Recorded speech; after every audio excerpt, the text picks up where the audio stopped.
Hey there, English 101 students. It's a pleasure to meet you. My name is Galen Leonhardy, and I'll be your teacher for this section of English 101. This is a summer section. It's 8 weeks, pretty fast paced. You'll be doing a bit of work. Good news, I don't know, more than 1,200 students, 1,200, 1,400 students, I think is how many have gone through this class and made it through. Over the last almost 20 years, 19 and 3/4 years. I guess next year will be 20. So that's quite a few people. Tells me that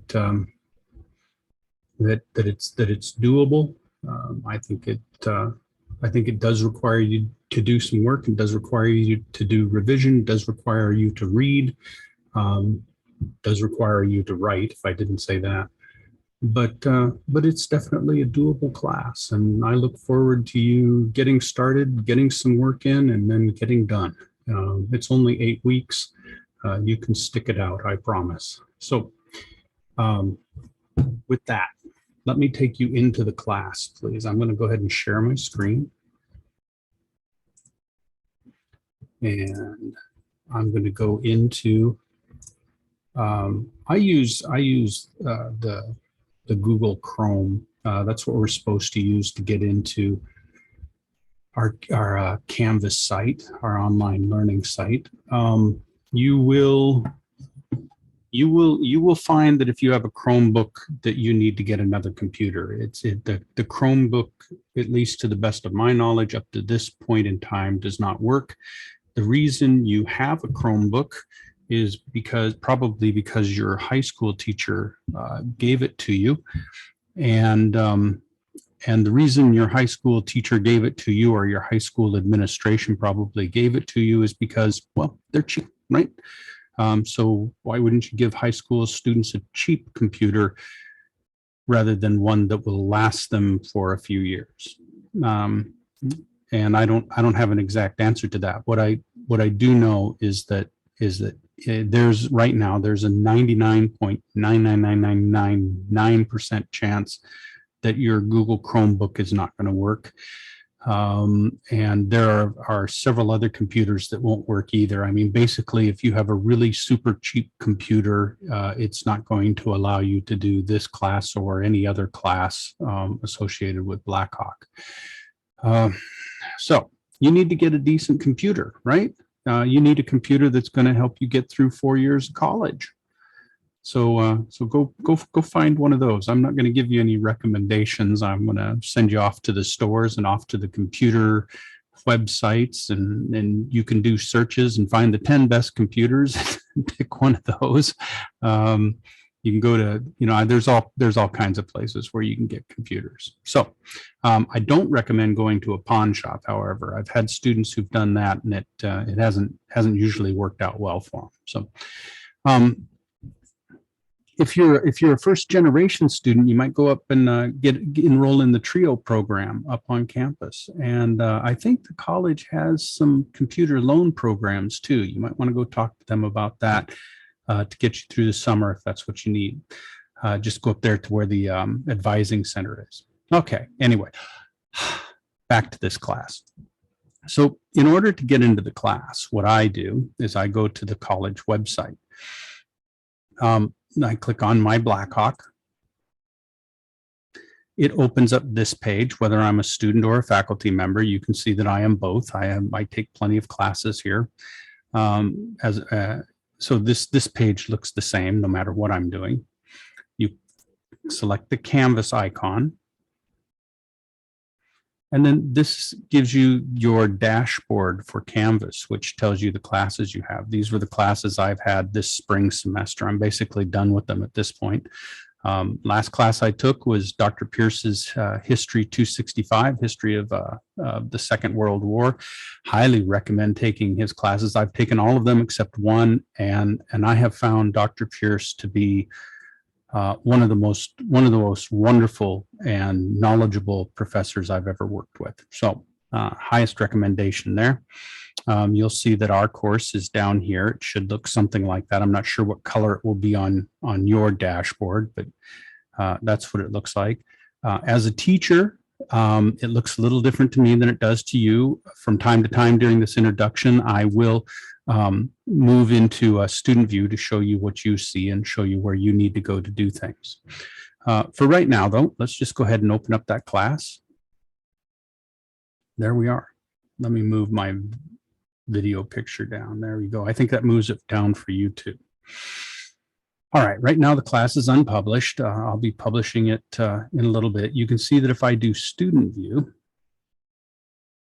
that this is more along the lines of what you will see when you go into your English 101, 301 for the summer class, right? Okay, you'll see up here, these are things that we're going to be using. Now, I'm not having any Zoom meetings. I may take that off, but you can see that you can access BHC Tutors right here. You're going to need that. You can access your grades right here. You can, and this is where you get your Office 365 for free. Now, before I go into doing anything else, what I'm going to tell you is that thou shalt download Office 365 to your computer. What you will find if you have a Google Chromebook is that you can't do that. There are several other computers that will only allow you to do online Word. Neither the online Word nor Google Docs will work for this class. You absolutely have to have a computer that will allow you to download Office 365 and then have Word on your desktop when you do it. So you will actually be able to find Word something like this. It'll be here, or if in your iOS systems, it'll be in here. You can scroll down to Word there. I believe in the Mac products, it's down here on this lower window where your apps are. All right. So let's use this oldie but goodie, this visual guide for getting started. I'll be sending out this video, I think, as the to help you get started. But you can see that I selected that link and that it brought up a PowerPoint, which is in the Office 365. And what you discover here is that there's this document in here, right? And I can make it bigger by moving the sizing down here. Okay, so let me see if I can get it to work here. Step one, go to your dashboard. I've shown you how to do that. You go in through the My Blackhawk, you sign in. If you cannot sign in, right, if you have a problem with your password, what you need to do is call our technical support people. The phone number for our technical support people is 309-796-5555. Get a pencil, pen, get a piece of paper, write down this phone number, 309-796-5555. As then step two, right, after you go to the dashboard, is you open up the English 101 class, just like we did. So we're already there. Now, what we're having to figure out here, what to do now, let me see if I can make it just a little bigger here. There we go. Is we're going to follow the red arrows here, maybe. If I can get it to go over without. There it is. All right, so it's not going to let me make it bigger, is it?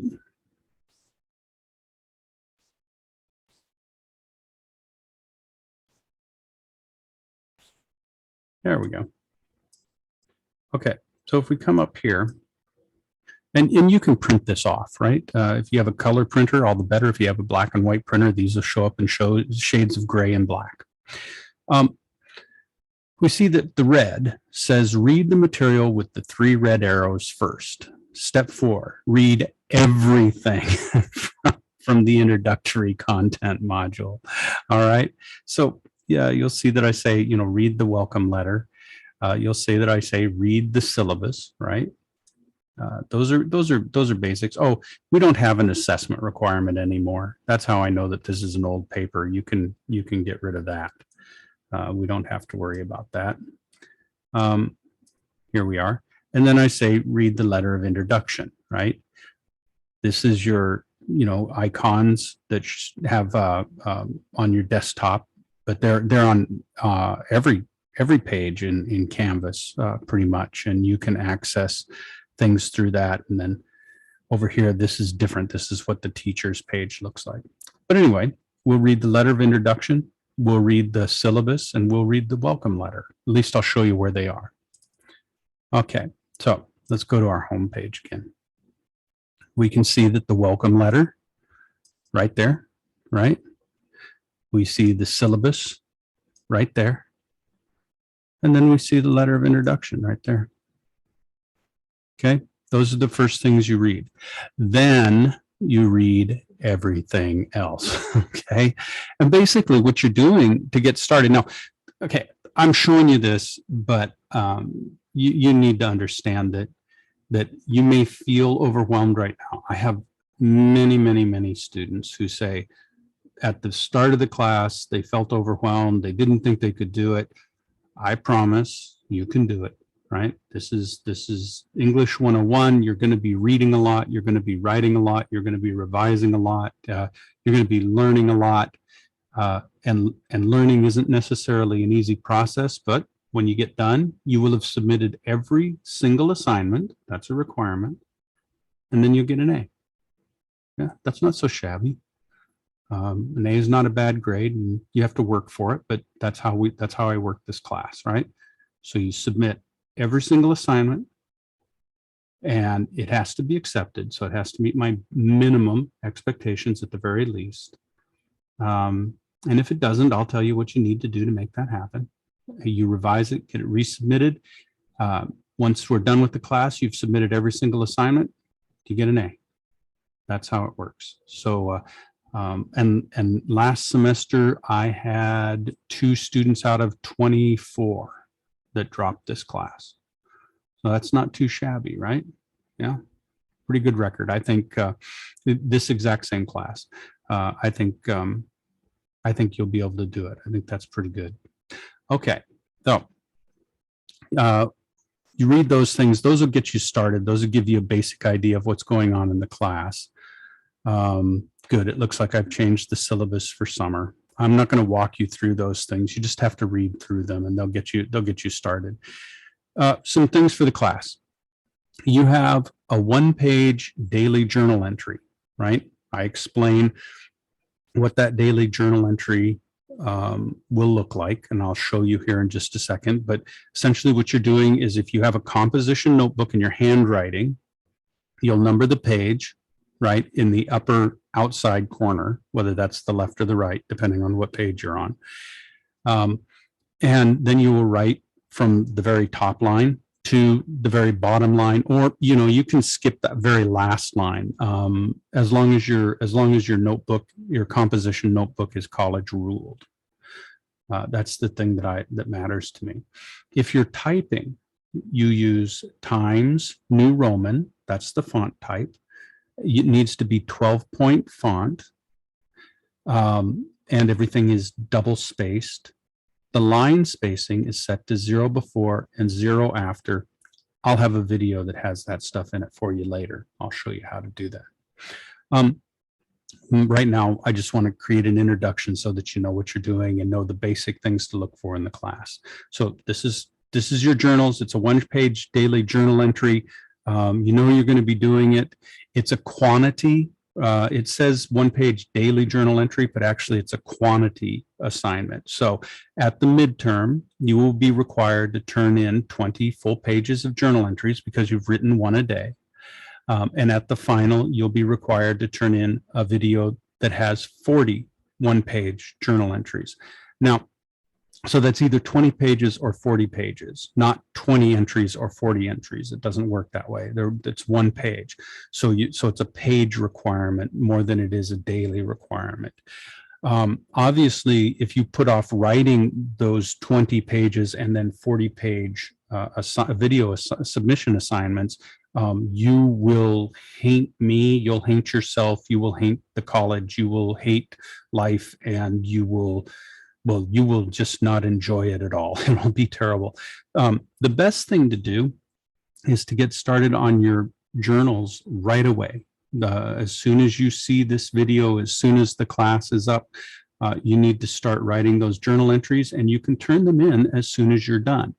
So it's kind of a speed writing thing for those of you who want to get done with the class rapidly, or who want to get done with the class rapidly or get the assignment out of the way.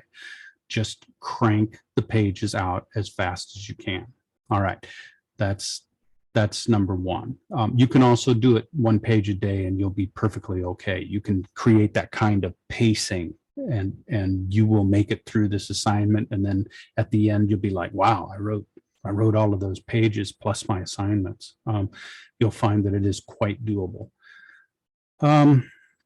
I think that's about all I have to say. I'll show you an example of what a 1-page daily journal might look like. I'm going to use,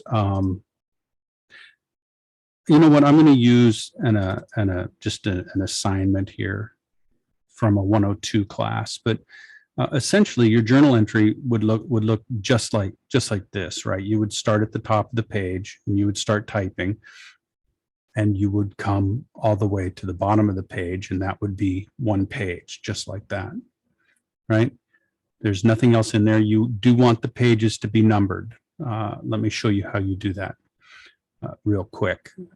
You come up to the header, put your cursor up at the top, double click, and it opens up this header. It's called a header up here. Now I'm going to delete all of that stuff, and then I'm going to go out of it. So this is what your page would look like when you're starting. What you do is you just come up here and double click at the top, right?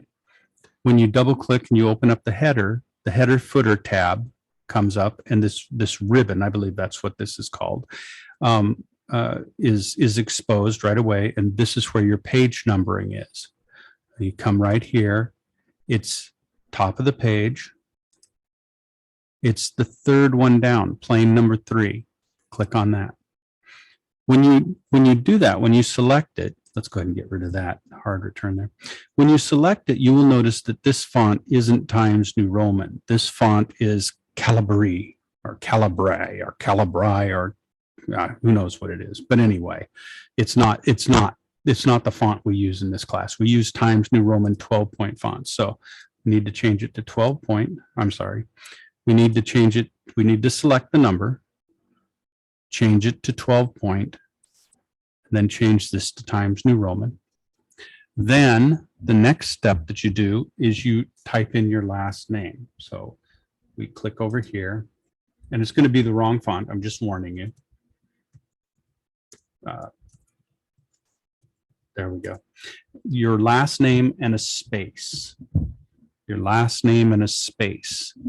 Now, again, we're going to need to select this, and we need to change the font to Times New Roman, 12-point font, right? There it is. Double click down here, and look, you have page 1, page 2, and your journal entries then, when you show them to me, you just have to show me these page numbers when you're going through your video, right?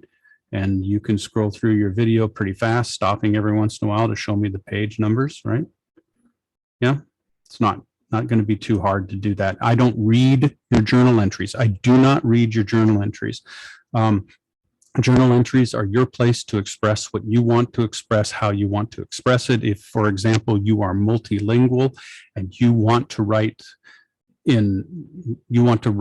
with that kind of versatility, right? Because multilinguality is a sign of great learning, then by goodness, your journals should have more than one language in them if you can do it.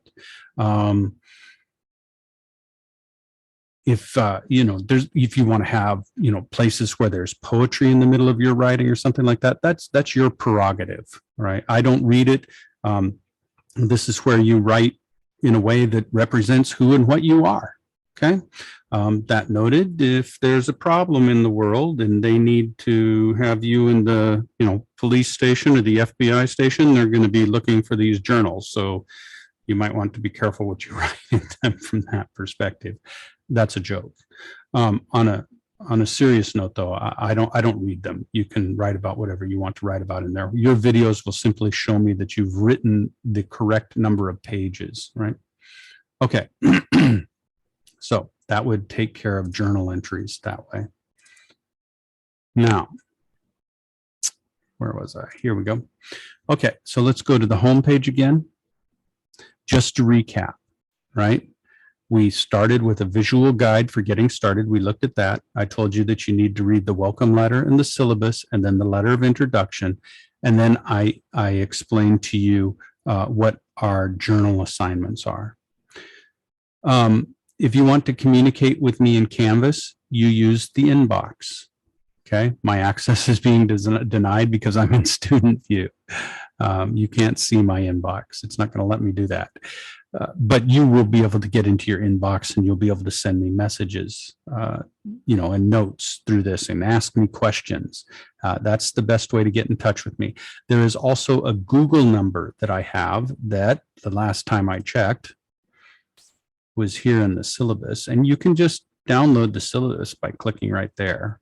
Otherwise, it will come up eventually, unless there's a problem with Canvas or something.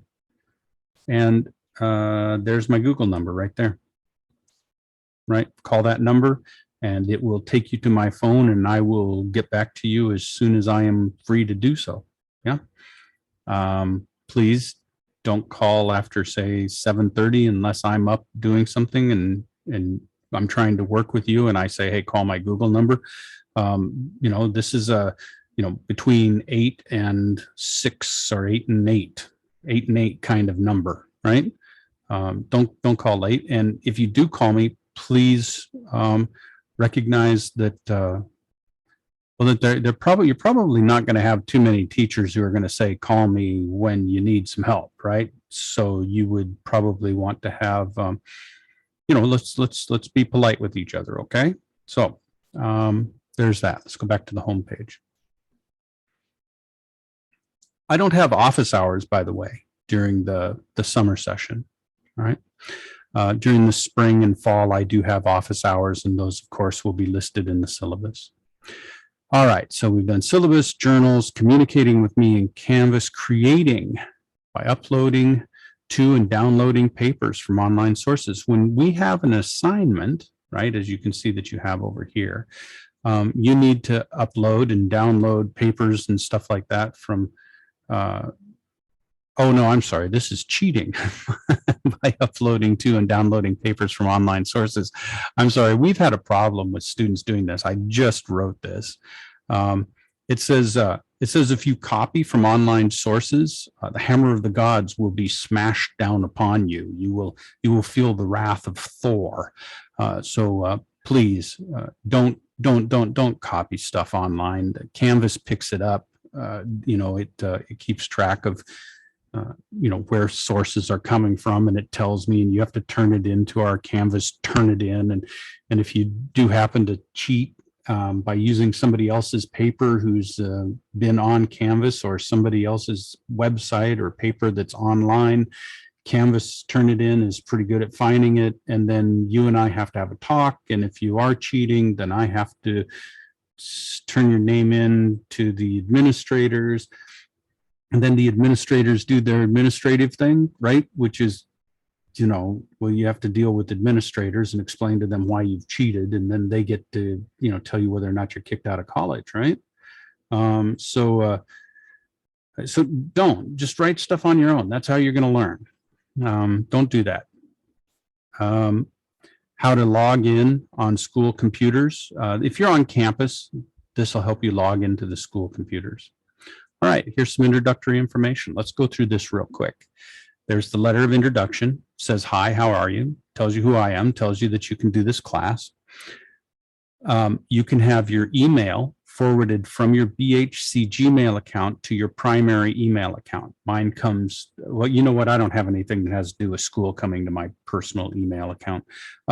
But for those of you who want that, you can have that option here so that you get my correspondence sent directly to your email, but I don't know what it is. It goes through your BHC Gmail account. The course textbook.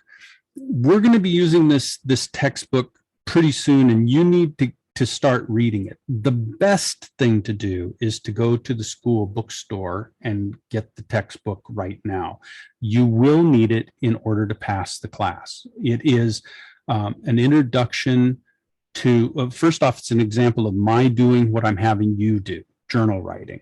Secondly, it is an introduction to the field of study that I have, which is rhetoric and composition theory. As you go into a sociology class and you learn about sociology through a textbook, this is a textbook that allows you to learn about rhetoric and composition theory as that plays out in English education, which is my background. So you're getting an introduction to that. It's also an exercise in summary writing.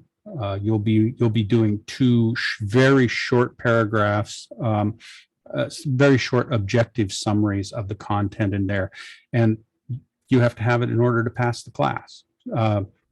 Students who get that textbook can also use it for my English 102 class. So it's the same textbook in both classes, and that makes it fairly affordable. I buffer that cost by not having you get a what's called a style manual. We'll be using the Purdue OWL a lot. You'll be going online and using that. Don't worry, you'll learn about the Purdue OWL as we go forward. Installing Word for free and downloading Office 365 video presentation by Professor Millett Pierce. There's a video presentation that should show you how to install this for free. But basically, if you click there and you read these instructions, then that will tell you how to sign up for your Microsoft Word. If you have a problem with this process, if you cannot download it to your computer, call our technical support people, 309-796-5555. The technical support people, I believe, are the people who are supposed to help you with this. If that doesn't work, you can email Mr. Andy Olson at Olson, O-L-S-O-N-A, at bhc.edu. That's Olson A at bhc.edu.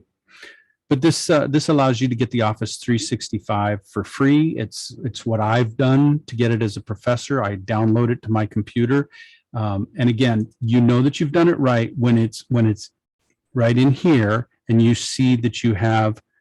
Let me see if it actually has Office 365 down here.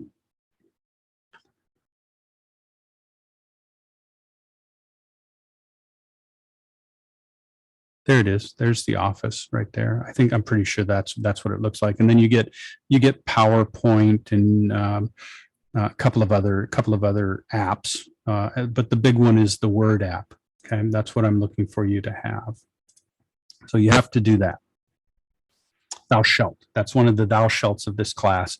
And if you don't want to download Microsoft Word to your computer and learn how to use Microsoft Word, which is the global standard, then I'm sorry. I wish you good luck, but this wouldn't be the place for you. That said, it's free, right? You need to have a computer that's going to last you for 5 or 6 years anyway. So go get the computer and download this stuff and get started with the class, and then you'll have a computer that'll help you get through your college education, right? Okay. Where were we here? We did journals. We're in the introductory information. We've installed Word for free. There's a video by Millett Pierce there. Writing your papers using MLA guidelines. That's what we do. Yes, we are absolutely doing that. An MLA paper, if you come down here, right? In every single module that we have, that I have here, there are example papers.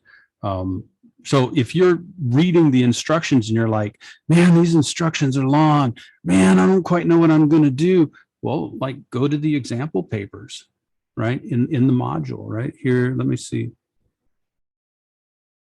Student example of the Unit 1 final draft of the paper, right? Here's another student example of that you're looking for. These will show you what past students have done in this class, to fulfill the requirements for the assignment, right? Now, hopefully, I'm picking student papers. They may well have errors in them, but I'm picking student papers that provide a pretty good example of what it is that I'm looking for, right? That's the big thing here. So let's look at what an MLA paper looks like. Let's go ahead and look at this one. This is from the MLA website, so I know it's what I need to have. You'll notice I clicked the link. It came over here. It's a PDF, so I can't edit it, but I can show you the basic parts. All right, we covered the header here, right? You double click at the top of the page and it opens up the header content. You put the page number in your last name.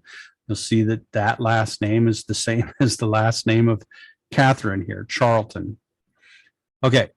I prefer Professor Leonhardi, because I am a professor. I profess that which I have studied, because I'm just a really advanced student. And so they call me professor and they give me a job teaching other people, but I'm still doing what students do, which is taking classes.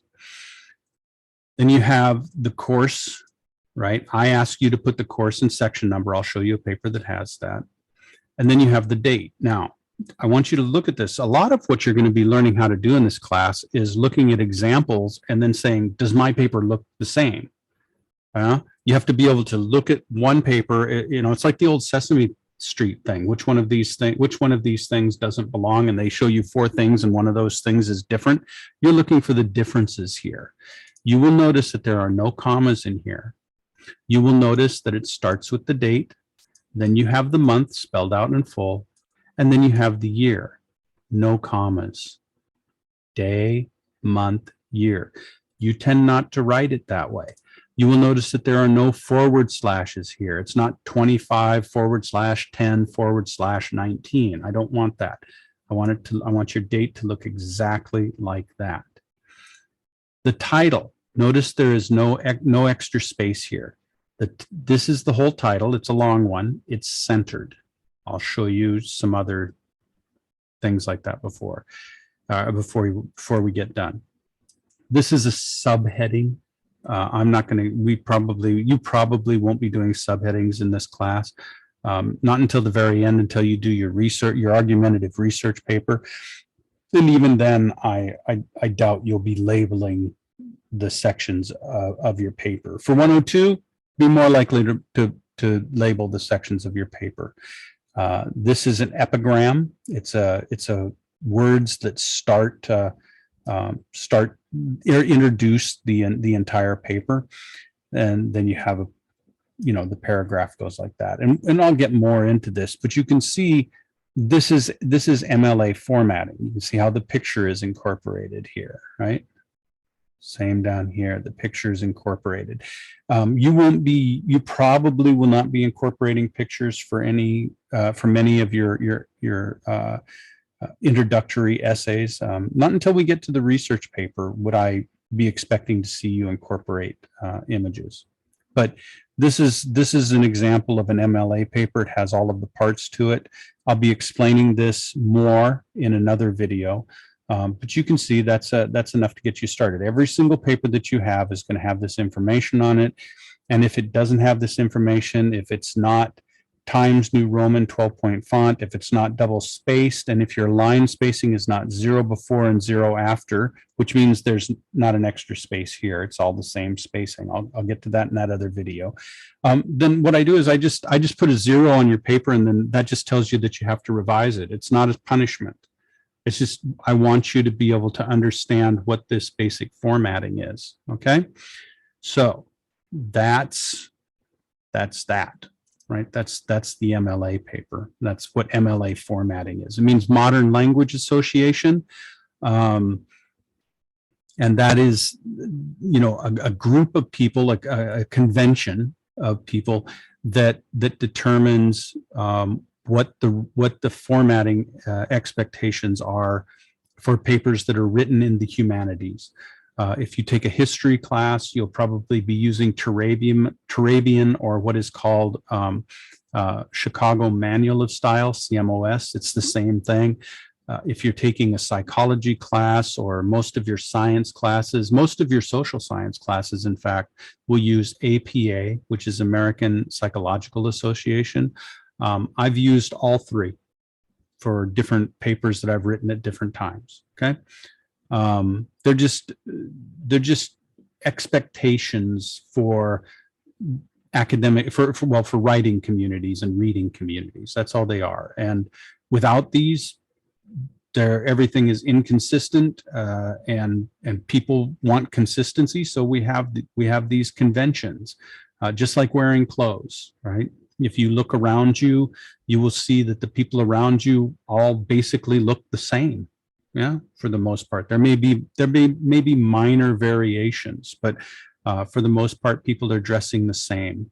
So what that and the reason they dress the same in different cultures, or in various cultures, are because of convention. And it's very much the same thing with these formatting conventions, right? These institutions, these groups that create formatting conventions. It's just cultural convention. All right. Now, the first section that we're going to have is down here in Unit 1 is creative nonfiction. What you're going to do essentially is you're going to write a story about a significant event that you experienced. Now, there are some other options in there that you can use, but that's the one I recommend. And there are 2 example papers down here that show us what it is I'm looking for. This will give me a chance to show you more about the formatting. See how when I click on this link, how this comes up? That's how you know that you have it on your computer. If that's not happening, you don't have the correct you don't have the correct Word app, and it's not in the right place, and you need to fix that. So call the technical support people. Okay, let's get rid of this. No, it's not going to go away, is it? All right, so let me just show you how to do this. This is one that I can tell was done probably with the online app, or something akin to that. So come down here, right? All right, so I double click at the top. I go to page number. Do you remember which one it is? Think about it. Top of the page. And which one is it down here? Third one down, right? There you go. Okay, now we type the last name, right? And since this student's last name is last name, right? Put a space there. You need just one space. Select it. Come to the Home tab. Select. You just type in T. Usually once you write Times, this will come up. You select that. Remember what size the font's supposed to be? Can you remember? 12 point. Okay, now get rid of that. Oh, you may be asking, you may be saying to yourself, hey, what's that? I don't want that on my paper. You need this. This is a formatting tool, and to select it, you go right there on the home page, you go to this. That's actually a symbol for paragraphing. But for Microsoft Word, it's the symbol for the formatting of your paper. And what this does is it tells you where you have hard returns and spaces and things like that. You need it. You want to have that up when you're writing. It may distract you at first, but it's going to become secondhand. It's going to become vitally important to your writing and your formatting. So you want to select that. And what happens is that it just shows you where you've hit enter. And you want those things. Now, let me show you this. Let's say that your paper, let's come down to here. Let me change the font line spacing on this. Let's say that your paper is 12 and 12. See how that gives you this extra space between your lines here that wasn't there before? Well, that's just uncivilized. It's highly irregular. It's a violation of all things proper. You don't want your paper to look like that, right? You want your paper to look like this. See how every time they hit the hard return, it's the same space as it is between the lines in the paragraph? That's what we want.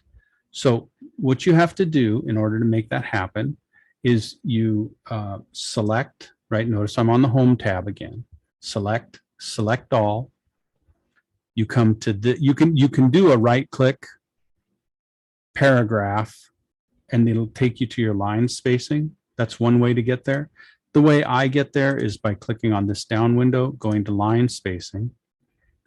And then you want to make this 0 before and 0 after. Now, an even faster way to do it is to just click that box, which says, don't add a space between paragraphs of the same style, right? You know, I just make mine 0 before and 0 after. It has to be double. Everything in MLA is double spaced. Okay, see, that's how it looks. Everything has the same spacing between the lines. It's all the same, 0 before and 0 after. Thou shalt use 0 before and 0 after, pretty please, right? Okay, this information up here, MLA calls this the title information, the title information. This information right here specifically is called the heading information. So you have the header, and then you have the heading information, which is part of the title information. Okay. Your heading information is justified right here to the far right. You have 1-inch margins. So if you're going to, you know, tell people what your margins are, you come right over here and you select 1-inch margins before you even start writing. Everything is 1 inch all around, right? That's how you say that. It's right over here. It's on the layout tab, right down here. You select that. Okay. Let's go back to the home tab. So in your heading information, you're going to have your first name and last name starts, Professor Leonhardi. You'll have your section number, and your section number for this class, I believe, hang on, let me check real quick. Oh, 101-301, we can see it right there. 101, so what you do is you write 101, and then you hit your hyphen, which is up on your number line, right between the plus and equals key and the 0 end parenthesis key. Then you type in 301, right? Please spell this out. Although the abbreviation ENG is what they have in the catalog, I get that. Academic writing is about formality, and abbreviations tend to reek of informality. Spelling the class as it is not wrong, okay? You may well have teachers who will say that you should use the abbreviation because that's what's in the catalog. Fine, that's those teachers. I'm going to try to help you understand the formal nature of academic writing. It's like, you know, it's kind of like being in the military. Those of you who've been in the military would understand this kind of formality. Those of you who've been to a Catholic service would understand formality. There's a kind of ritual nature to it, right? So that's what I'm trying to convey to you. And then finally, you have the date. Now, what is it that I expect from these dates? Kind of answer that question to yourself. What's something that would get your paper sent back to you if you didn't do the way I was instructing you? What would you have in here? Can you answer that? I heard somebody say a comma, right? I heard another person say putting the month before the day, right? Would do that, and then having a comma in there. Doing some kind of formatting other than this. I think I heard a third person say that. For the three of you who said the correct things, thank you very much. Most impressed with your memory skills. For the rest of you who are like me, you need a visual reminder. This is it. Day, month, year, no commas. Hard return. Notice there is not an extra hard return here, nor is there an extra hard return here. Everything in MLA formatting is double spaced. That's the way it is. All right, here we see an error. This person used use tabs here to separate these things. And basically that is a violation against all things good and proper. Oh, I see. This is the person thinking out loud. Yeah, you can use tabs for something like that, right? Go ahead. Makes sense. If you want to see your tabs, as it was before, then what you would do is, put them in like that, right? And there'd be no spaces there. Okay. So this is all thinking. If this were an epigram, some kind of quotation written from another source that went in here, that's formatted in a different way. Okay. All right. So this is how this person starts the paper. This is an example of a narrative that I found to be particularly inventive.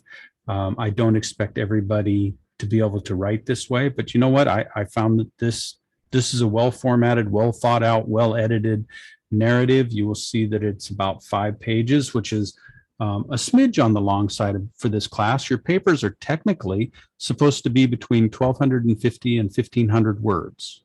That's what they're supposed to be. So you want to try for that. You can pretty much bet that I'll return it to you if it's under 1,000 and say, hey, you need to add some more in here to get it up to where it's at least looking like you're starting to write as much as college level students should be able to write. So 1,250 to 1,500 words. If it's under 1,000, I'll be sending it back to you saying I need you to write more. Okay. Generally speaking, that's a general rule of thumb there. So please don't submit something with 800 or 700 or 600 words. It's not going to make its way through. If you're submitting the rough draft, right? Okay. The most important thing about the rough drafts is that you submit them before the deadline, right?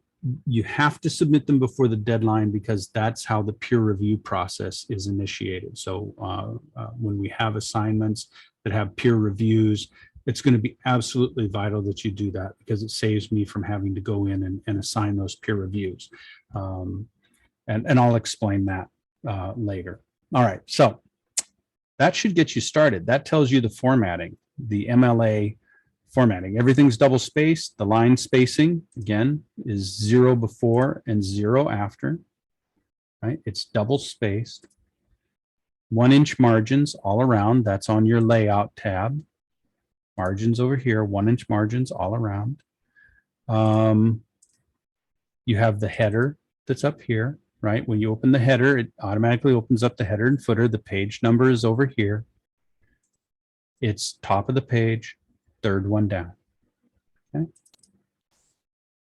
All right, that should get you started with that. If you have any questions, please, please, please send me something through your inbox right here. Okay.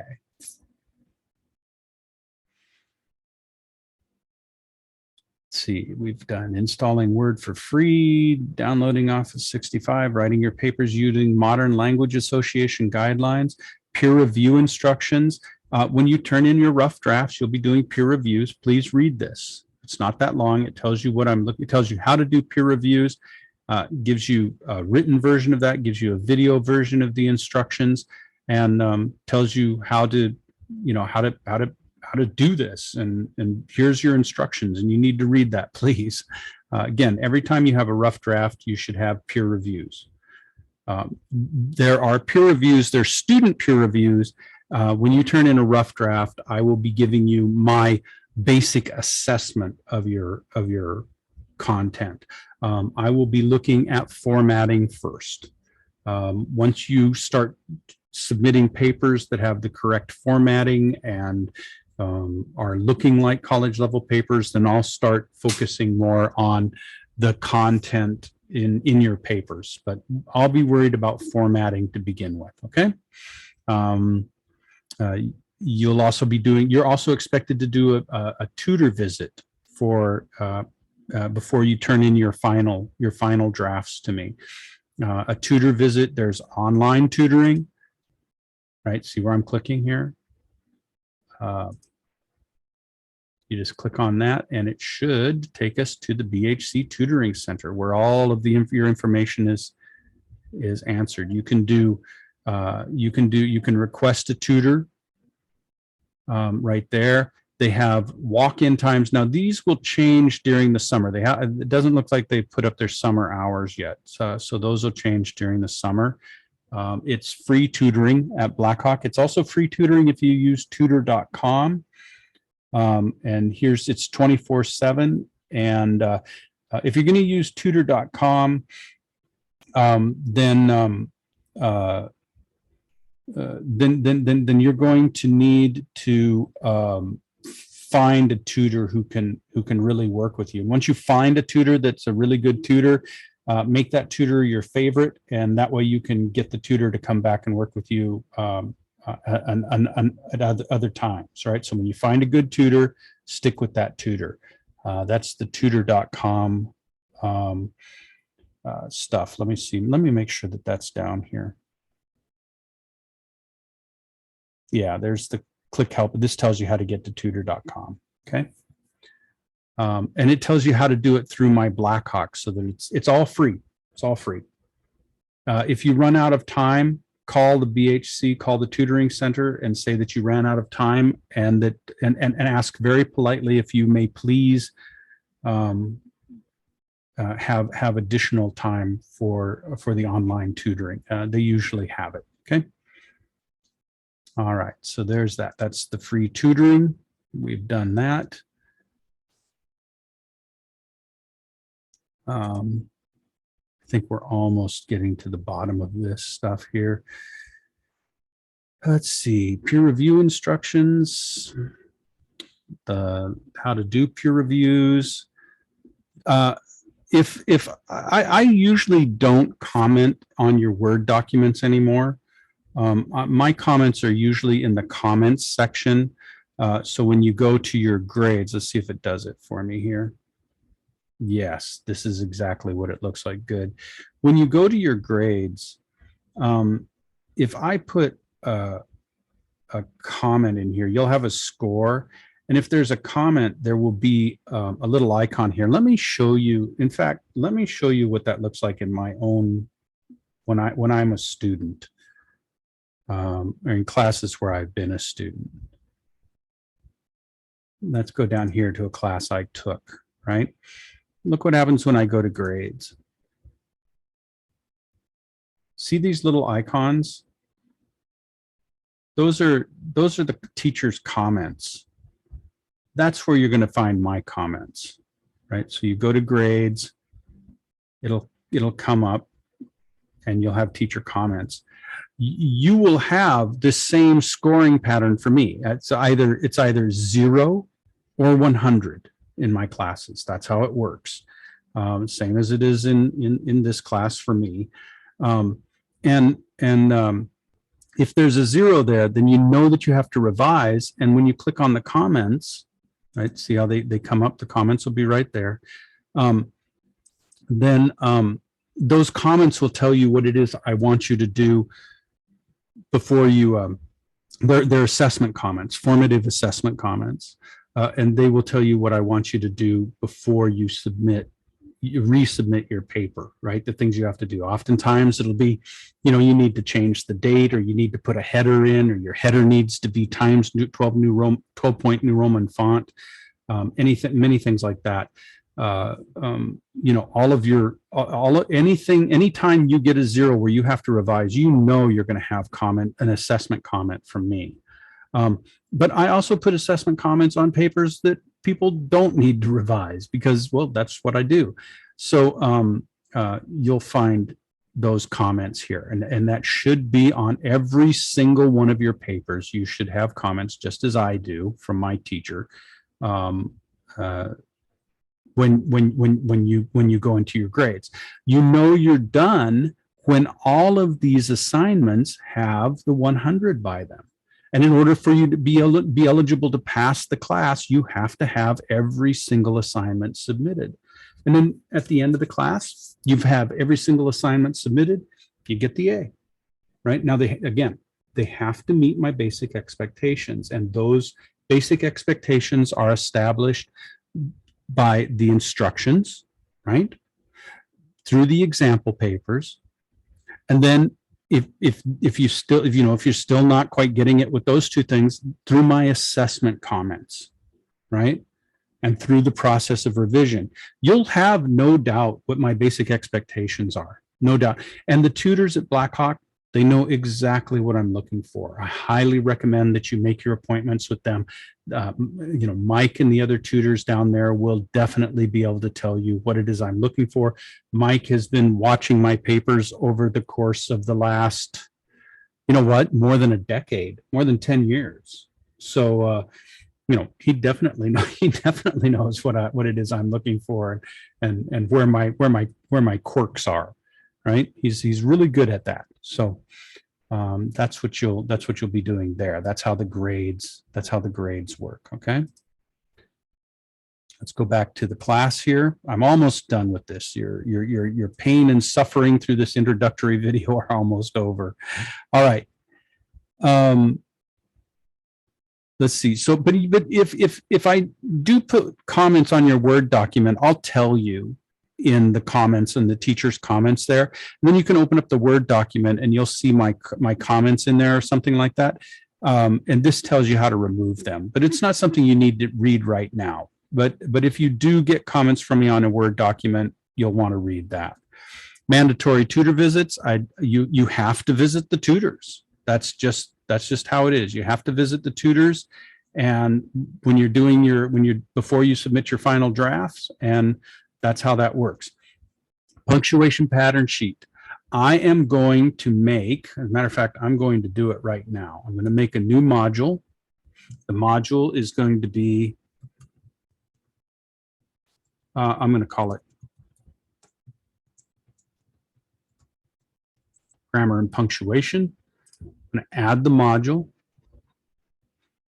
I have to go to the very bottom, of course, and drag it all the way up to the top. That's how we build these silly things that they have here. Hang on here. There we go. 3, 2, come on. You have to wiggle it to get it to go up. Isn't that that'll just drive you crazy. Okay. There it is. And I'm going to put it right there. And then I'm going to drag this punctuation pattern sheet down here. I'm going to put it in there. Maybe.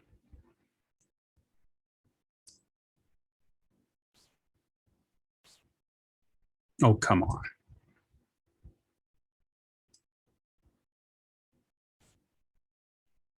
Hang on here. Well, this silly thing. Anyway, I'm going to put that in there, and you will find that, actually, let me just do this. I know this is taking up a little bit of your time, but you'll be glad to see that, that I'm putting in this new punctuation pattern sheet.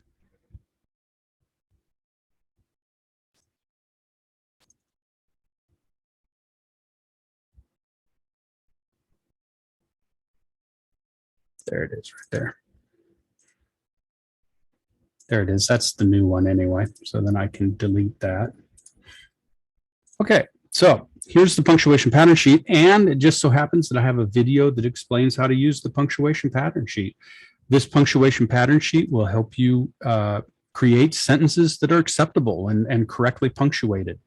All you have to do is select the link. Your Word will come up. Again, that's how you know you have Word on your computer. I'm going to get rid of that editing information so that we don't have to worry about it again. And these are correctly formatted sentences. And here are a series of errors. Here are the tests that you use to identify independent clauses and fragments. There are 3 of those. You'll hear me talk about these 3 tests in the video instructions that I have with this that I will bring in in a little bit. I won't do that right now to you, but these are all correctly punctuated sentences, and you will want to learn how to use this punctuation pattern sheet. It was given something I used back when I first started 20 some years, more than, goodness gracious, it's been 25 years ago when I got this. I think I was about 25 years old when I saw this. So anyway, there's a punctuation pattern sheet, and that will help you. You should print that off when you go to the tutors and take it with you. Or you can just access it through the website.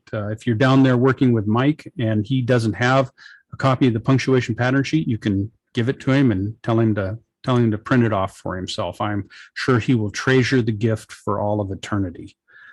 All right, I have taken up enough of your time. That will get you through all of the introductory material, and it will get you to the first unit, which we're starting now. What do I need you to do first when you get this? The very first thing I need for you to do is to go get your textbook, right? It costs, I think, $125 or something like that at the bookstore.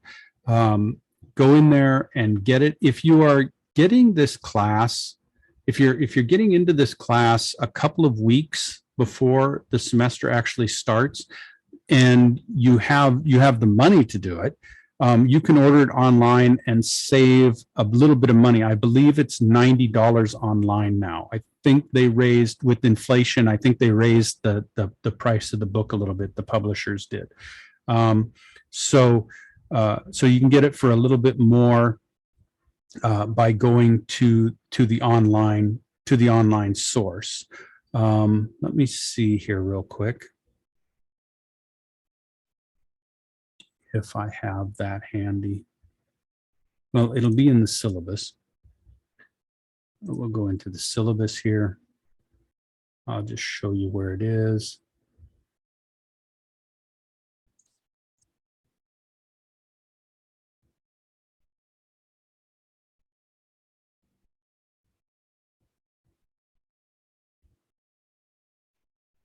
Okay, there's the text, the alternative. That's the one that you're getting.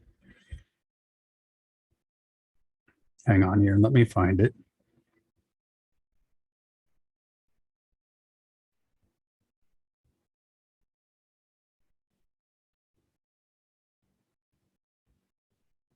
Okay, this is the example. Oh, come on now.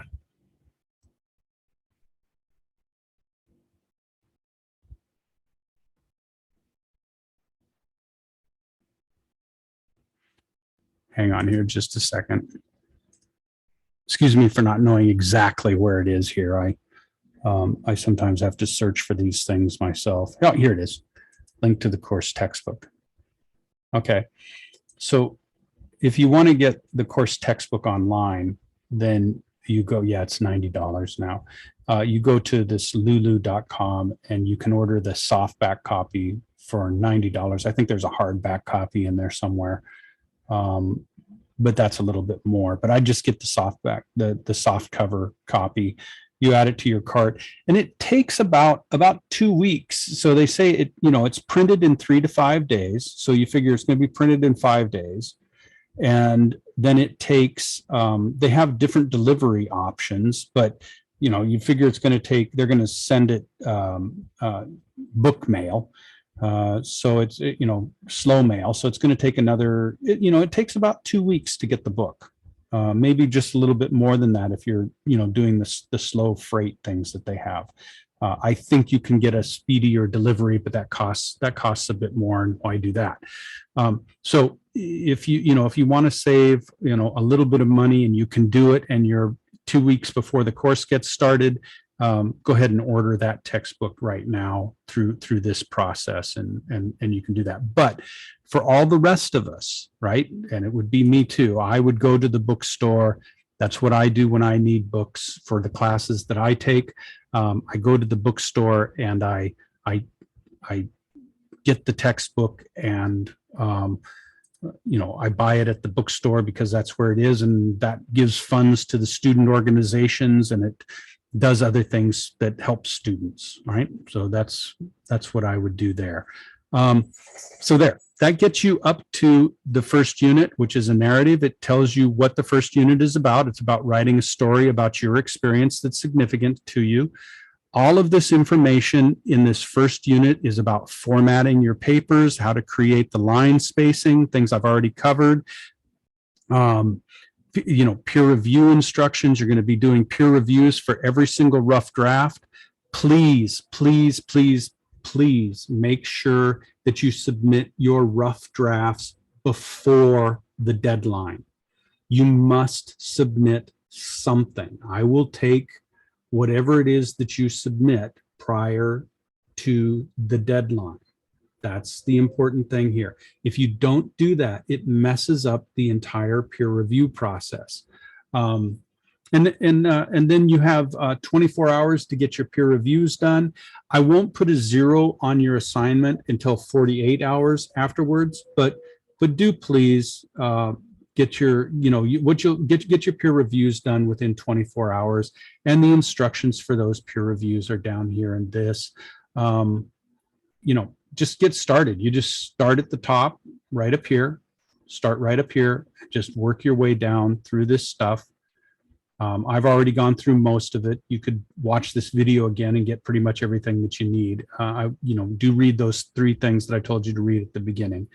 And then let's come down here into the creative nonfiction, the power of storytelling, in which you're going to create a narrative, descriptive, it's a kind of argument, a narrative descriptive paper with your significant realization at the end, not at the start. Don't even need an introduction, just tell your story. There are 2 discussion questions that you can do right off the bat. You'll see that I describe those.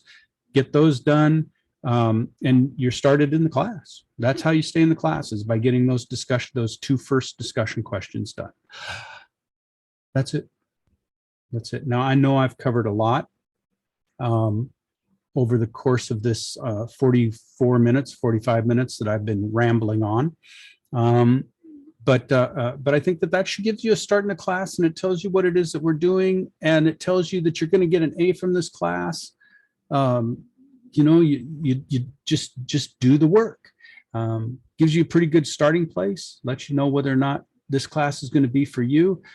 I can tell you this, well over 1,300 students over the course of the last 20 years have made it through this very class, and they've made it through this class when I had more assignments than I have now.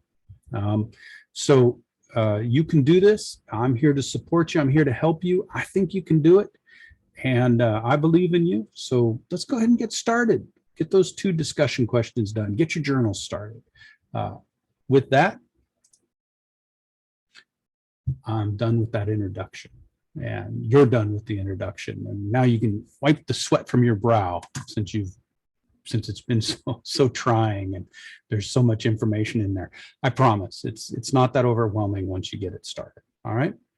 Journals, 2 discussion questions, get the reading done, and you're going to be just fine.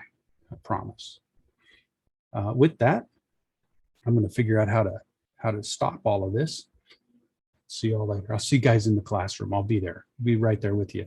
Send me an inbox message if you need to talk to me. Bye-bye.